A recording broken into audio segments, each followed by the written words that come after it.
축구나 농구 같은 운동 경기를 보면 전반전과 후반전으로 나누어 경기를 진행하지요. 각각 정해진 일정한 시간 동안의 전반전이 끝나게 되면 짧은 휴식을 갖게 되고 그리고 후반전에 들어갑니다.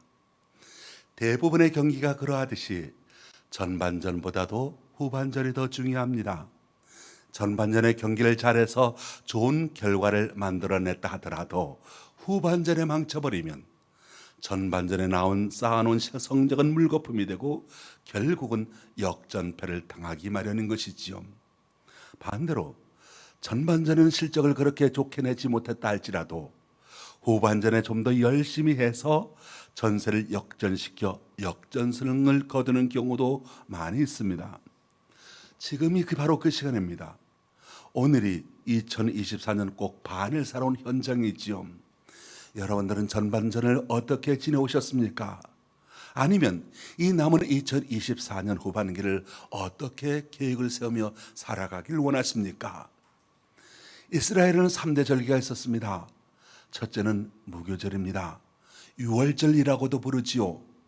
애굽의 노예 생활에서 해방시켜 준 것에 감사하여 하나님 앞에 감사 예배를 드리는 절기가 바로 무교절입니다. 두 번째 절기가 있습니다. 바로 맥주절입니다. 가나안 땅에 들어와 농사를 짓고 풍요로운 결실을 맺게 해주는 것에 대하여 감사하며 그 첫 열매 보리와 밀을 수확하는 것을 두고 하나님 앞에 감사드리는 절기입니다. 세 번째는 수장절입니다. 초막절이라고도 하지요. 40년 동안 광야 생활에서 하나님께서 인도해 주신 것을 감사하고 한 해 동안 하나님의 은혜 가운데 잘 지내왔고 농사를 지어 주사는 것을 하나님께 드리고 감사드리는 절기가 바로 수장절입니다. 이 유월절, 맥주절, 수장절 3대 절기의 중요한 특징은 이것은 사람이 정하는 것이 아니라 하나님께서 정하셨다는 겁니다. 하나님께서 정하셨으니 때문에 하나님께서 예비하신 복이 있습니다. 그리고 이 일을 통해서 하나님의 권능과 역사가 나타나게 되어 있습니다. 하나님께서 예비하신 복이 무엇입니까? 첫 번째 복은 지킴의 복입니다. 오늘 본문 22절 말씀 보십시오. 77절 곧 맥주의 초실절을 지키고 세 마리는 수장절을 지키라. 지키고 지키라 말씀하십니다. 어떻게 지키라는 것이겠습니까? 먼저 그날을 기억하라는 것이지요. 그 지켜야 될 날이 언제인가? 그 시간을 기억해야 합니다. 날짜를 기억하는 것, 그것이 지키는 것의 첫 번째 요소가 되지요. 지키는 것의 두 번째는 그날의 의미를 생각하는 겁니다. 우리가 개신교에서 우리 기독교에서는 4대 절기가 있죠. 부활절이 있습니다. 부활절. 예수님께서 죽음에서 다시 살아난 것을 기억하면서 나도 주님처럼 다시 설 것을 믿는 절기입니다. 맥주 감사절, 1년 동안의 첫 번째 수확을 감사하는 것으로 지난 반년 동안 베풀어진 하나님의 은혜에 감사하는 날입니다. 그리고 나도 이제 감사하며 살아야지, 그것을 기억하는 날입니다. 그리고 추수감사절, 1년 농사의 수확을 감사하면서 지난 1년을 잘 살게 해주신 하나님께 감사를 하는 절기입니다. 그리고 성탄절, 예수님께서 이 땅에 오신 그 예수님의 생일을 축하하면서 예수님으로 인하여 구원받게 된 은혜에 감사하는 계절입니다. 이렇게 지키라고 하는 말씀에는 그날의 의미를 생각하면서 그날을 기뻐하는 것, 그것이 제대로 될 때 그 지키는 것이 가능하지 않겠습니까? 지키는 것의 세 번째는 그날에는 무조건 다른 일 없이, 다른 일 하지 말고, 그 지키라고 하는 말에는 그날에는 다른 일 하지 말고 예배 참석해서 같이 기쁨을 나누라는 데 있습니다. 자, 여러분, 설날, 왜 설날이냐고 묻는 사람이 있습니까? 설날은 설날이니까 설날인 겁니다. 무조건 설날은 설날이고 추석은 추석인 거죠. 마찬가지로 맥주 감사절이 되면 무조건 예배당에 나와서 그날은 하나님께 감사의 날로 지키는 겁니다. 지키라는 말은 무슨 뜻입니까? 모이라는 겁니다. 모이라. 그렇기 때문에 이 맥주 감사절은 특별히 모이는 것이 중요합니다. 하나님의 백성들이 한 자리에 모여 하나님께 예배하는 것, 바로 이것이 절기를 주신 하나님께서 원하시는 것입니다. 믿음이 타락하면, 신앙이 식어지게 되면 제일 먼저 나타나는 현상이 뭡니까?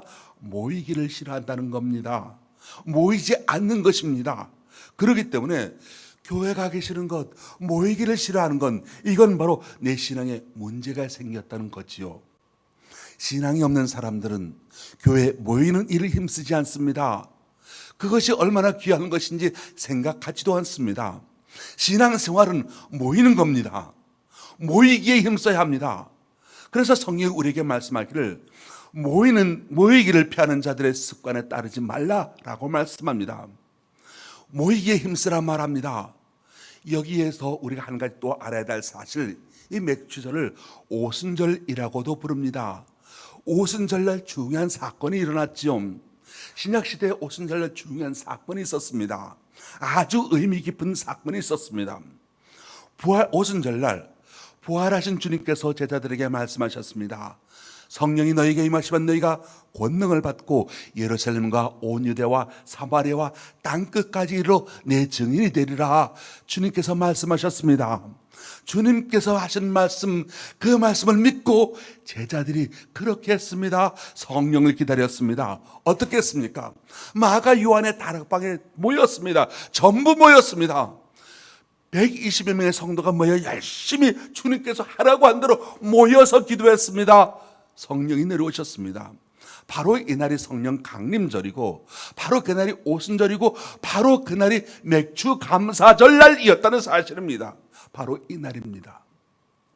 이스라엘 백성들이 어려울 때 미스바에 모였습니다.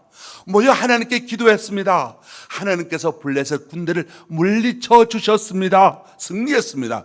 모여서 기도하니까 하나님의 기적이 일어났다고 성경은 말씀하고 있습니다. 예수님께서도 말씀하셨습니다. 두세 사람이 내 이름으로 모이는 그곳에, 두세 사람이라도 내 이름으로 모여서 기도하는 그곳에 내가 너희와 함께 하겠다고 말씀하셨습니다. 모이라는 겁니다. 모이기에 힘쓰라는 겁니다. 절기는 바로 모이기를 힘쓰는 날이 되어야 합니다. 그런데 요즘 참 모이는 일이 쉽지가 않습니다.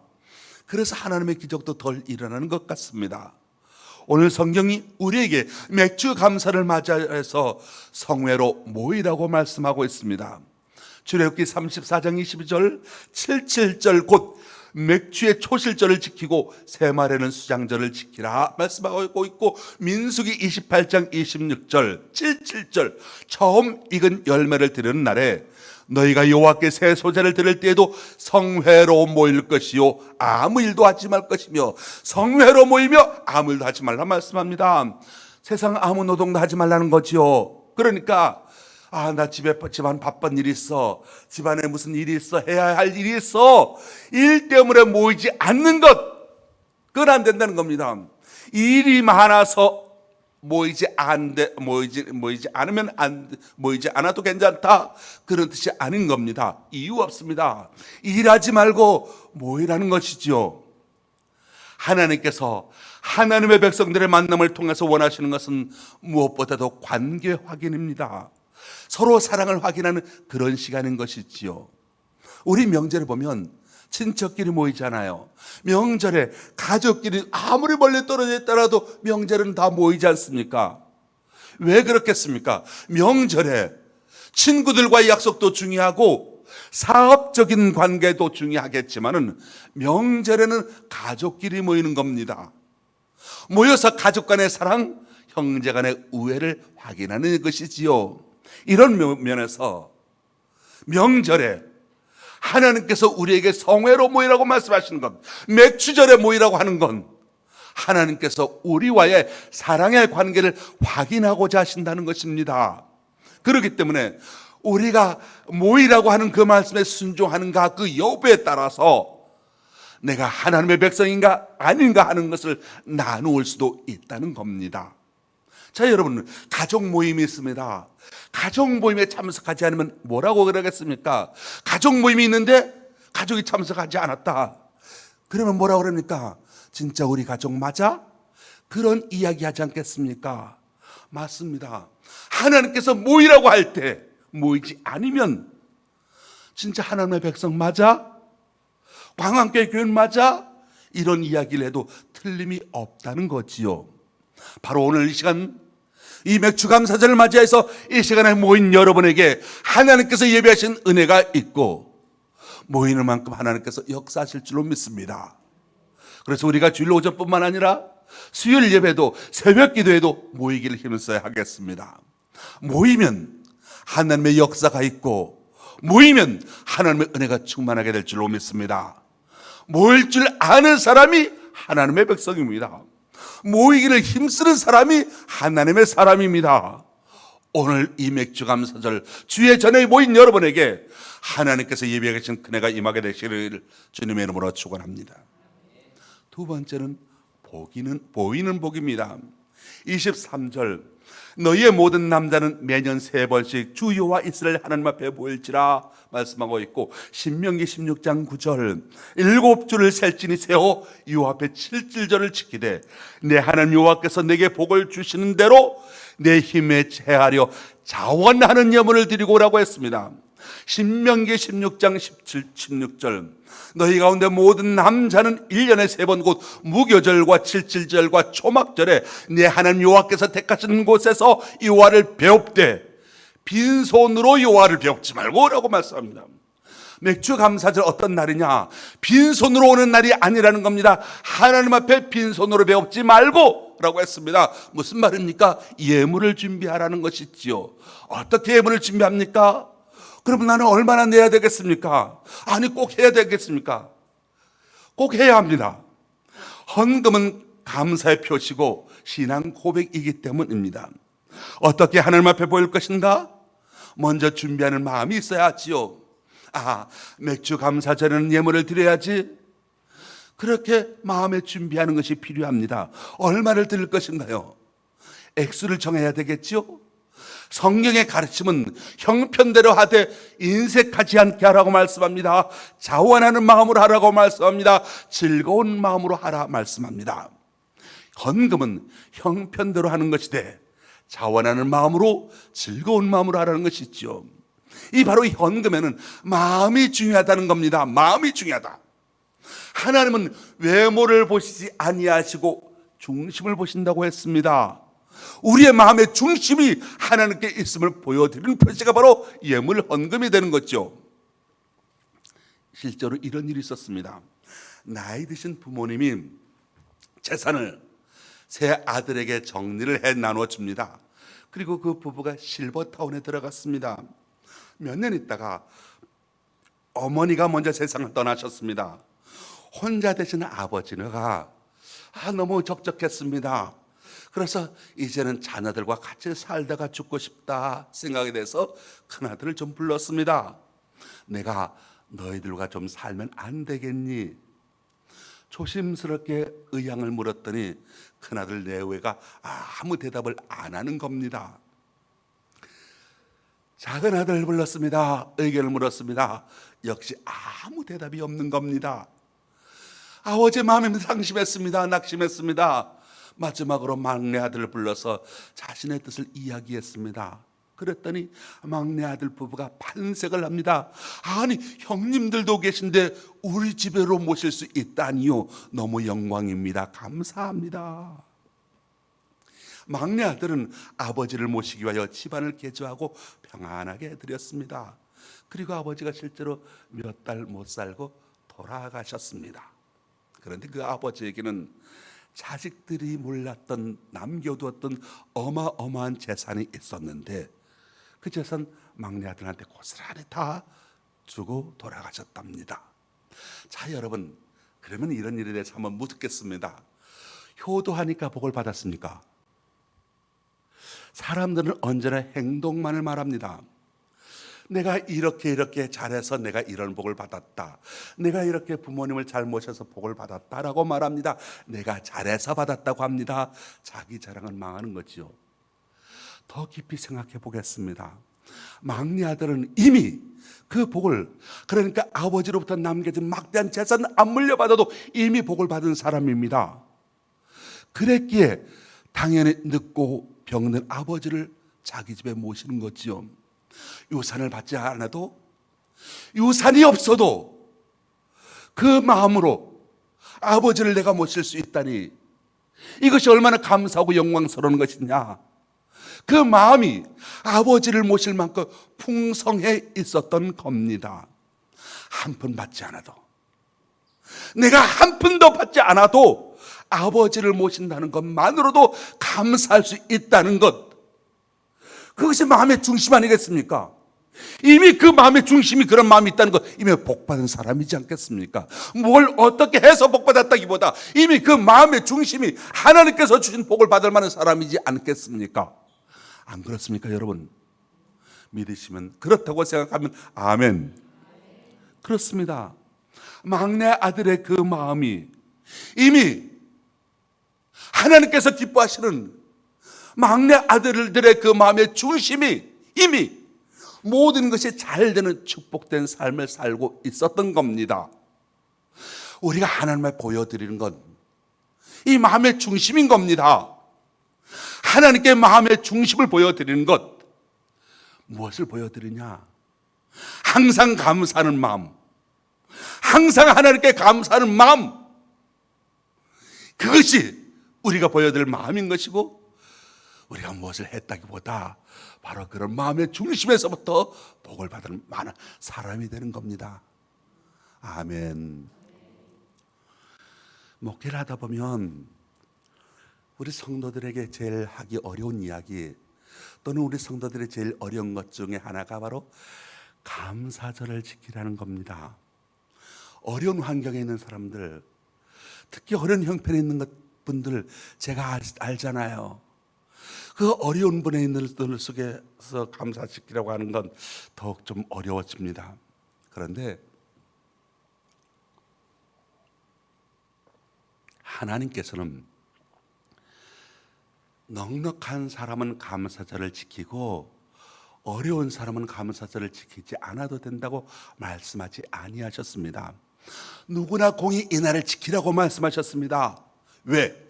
가난한 사람이나 부자나 누구나 다 이 감사절을 지키라고 말씀하신 이유 무엇입니까?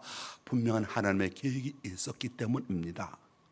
감사는 하나님의 주권을 인정하여 하나님의 구원을 받게 합니다. 다니엘을 보십시오. 죽을 줄 알면서도 습관적으로 감사합니다. 그는 어려서부터 감사가 입에 배었던 사람입니다.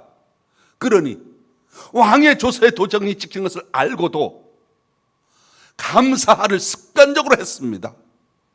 하나님께서 감사하는 그 다니엘의 문제를 해결해 주시고 더 큰 축복으로 인도해 주신 것 아니겠습니까? 이삭을 보십시오. 양을 치는 목동이었었는데 생명 같은 우물을 5번이나 뺏겼습니다. 그런데 이삭이 어떻습니까? 습관적으로 감사하는 사람입니다. 습관적으로 우물 빼앗긴 것마저도 하나님 앞에 감사했던 겁니다. 그래서 또다시 우물을 파고 로봇이라 여호와께서 우리의 장소를 넓히셨다. 자, 여러분, 우물을 빼앗겼습니다. 살던 곳에서 쫓겨났습니다. 그런데 뭐라고 말씀합니까? 입에 감사가 붙어있는 사람이라 보니까 습관적으로 여호와께서 우리의 장소를 넓혀주셨다. 이제 우리가 번성하리로다. 믿음 없는 사람들의 생각하는 인식과는 전혀 반대로 말하고 그렇게 생각합니다. 습관적인 감사로 하나님을 믿었습니다.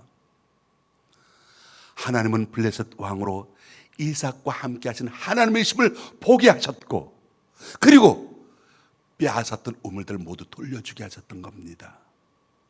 범사에 하나님의 복을 주심으로 장대하고 소와 양 등이 많아진 거부가 되었습니다. 무엇을 말합니까? 그 중심에 감사가 있으니까, 그 중심에 습관적인 감사가 있으니까 하나님의 복을 받게 되고 하나님의 구원을 받게 되었다는 사실입니다. 바울과 실라를 보십시오. 빌립보 감옥에 갇혔습니다. 거의 죽을 정도로 두드려 맞았습니다. 그런데 기절했다가 밤중에 깨어났습니다. 뭘 합니까? 찬양과 감사 기도를 드렸다고 했습니다. 맞아 죽으려는 하는 사람이 감사했다는 것이 있죠. 아주 습관적으로 찬양과 감사했다. 하나님께서는 묶고 있던 수갑을 풀어주셨습니다. 감옥문을 열어주셨습니다.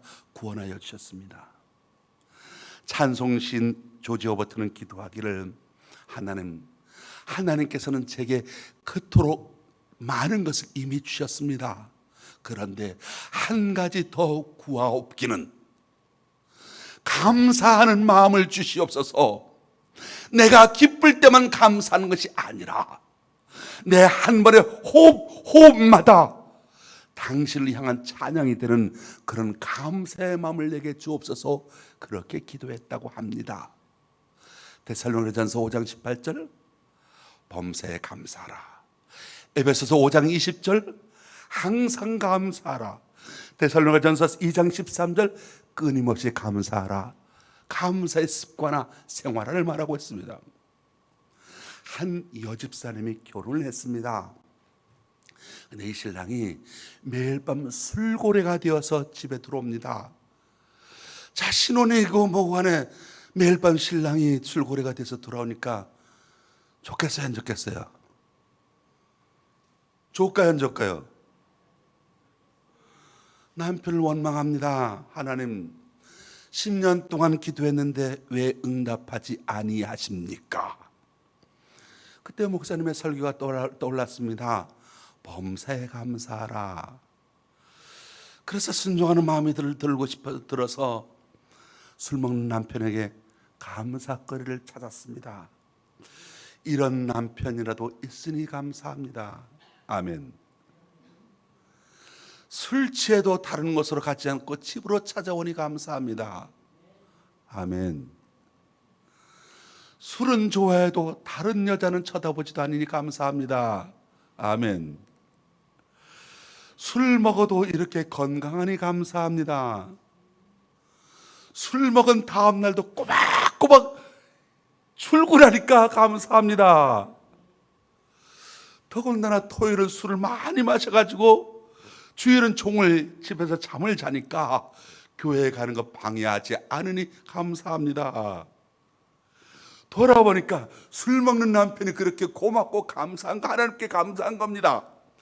감사 기도를 드리다가 웃음이 나서 웃었습니다.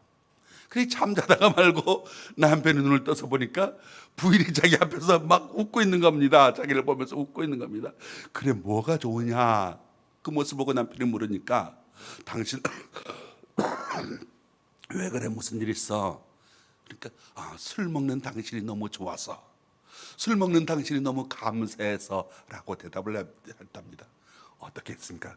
그 다음 주일 남편이 당장 교회 같이 가가지고 등록하고 지금 교회 충성하고 아내를 열심히 사랑하고 있답니다. 할렐루야. 감사에는 하나님의 능력이 나타납니다.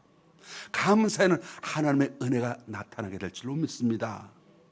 세 번째, 하리라의 복입니다. 하리라. 24절 말씀 보십시오. 내가 이방 나라들을 내 앞에서 쫓아내고 내 지경을 넓히리니 내가 매년 3번씩 여호와 내 하나님을 뵈려고 올 때 아무도 내 땅을 탐내지 못하리라. 이 하리라의 복, 3가지 약속의 복을 주십니다. 하나님의 약속 3가지가 있습니다. 첫 번째, 승리의 약속이 있습니다. 내가 이방 나라들을 내 앞에서 쫓아내고, 감사가 습관화되어 있는 사람에게, 감사가 그 마음의 중심에 있는 사람에게 하나님께서 주시는 복의 특징이 있는데, 바로 그 복은 첫 번째, 세상을 이기게 된다는 겁니다. 마귀를 이기게 된다는 겁니다. 육신을 이기게 된다는 겁니다. 두 번째, 하나님의 약속, 번영의 약속을 합니다. 내 지경을 넓히리니, 내 지경을 넓힌다고 말씀합니다. 감사하는 사람에게 하나님께서 축복하시고 함께 하셔서 삶의 지경을 넓혀주신다라고 하는 거지요. 사업이 넓어집니다. 가정 형편도 평안이 넓어집니다. 만나는 사람도 좋은 사람들만 만나게 됩니다. 이렇게 삶의 지경이 넓혀지게 됩니다. 할렐루야. 세 번째, 신앙생활의 약속을 합니다. 내가 매년 3번씩 여호와 내 하나님을 뵈려고 올 때 아무도 내 땅을 탐내지 못하리라. 주일은 쉽니다라고 하는 써붙이는 가게들이 있습니다. 사실 주일을 쉬는 거 쉽지가 않습니다. 그런데 하나님께서 지켜주시면 될 줄로 믿습니다. 이스라엘 백성을 전쟁에서 승리하게 하신 하나님, 여러분의 사업장에서도 승리하게 만들어 주십니다. 생존 경쟁에서도 이기게 하여 주시고 머리가 되게 하고 꼬리가 되지 않게 하여 주십니다. 남보다 앞서갈 수 있도록 하나님께서 여러분에게 힘과 능력을 베풀어 주시는 것을 믿으시기 바랍니다. 이스라엘 백성들이 전쟁을 잘해서 승리하는 것이 아니라 하나님께서 능력을 주시고 힘을 주시고 같이 하시니 전쟁에서 승리를 하게 됐던 겁니다. 또 지경을 넓혀주는 하나님은 약속의 땅, 가나안 땅만 주시는 것이 아니라 이스라엘 나라가 점점 부강해지고 강대해지고 커지도록 하셨던 겁니다. 그래서 솔로몬 왕 때는 애굽의 나일강에서부터 저 위 유브라데스 강까지 아주 넓은 지역, 아주 큰 지역을 이스라엘 민족의 땅으로 허락하셨던 겁니다. 처음에 차지했던 땅보다 훨씬 더 큰 몇십 배 되는 큰 땅을 하나님께서 허락하여 주신 것입니다. 하나님께서 축복하시면 여러분에게도 30배, 60배, 100배의 결실을 맺게 하시고 부하게 하시고 확장하게 하신다는 사실을 믿으시길 바랍니다. 이삭의 승리와 번성, 창세기 26장 22절, 여호와께서 우리의 장소를 넓게 하셨으니 이 땅에서 우리가 번성하리로다 했습니다. 한 해 반년을 지나온 여러분, 오늘 맥주감사절 모이라고 한 말씀 순종해서 이곳에 모인 여러분, 오늘 맥주감사절에 참여한 여러분에게 이와 같은 하나님의 은혜가 함께하게 되시길 바랍니다. 사랑하는 성도 여러분, 여러분에게 작년보다 올해가 더 번성하게 되시기를 주님의 이름으로 축원합니다. 지난달보다 금번달이 더 번창하게 되시기를 주님의 이름으로 축원합니다. 하나님께서 동서남북으로 여러분의 삶의 터를 확정시켜 주시기를 예수님의 이름으로 축원합니다.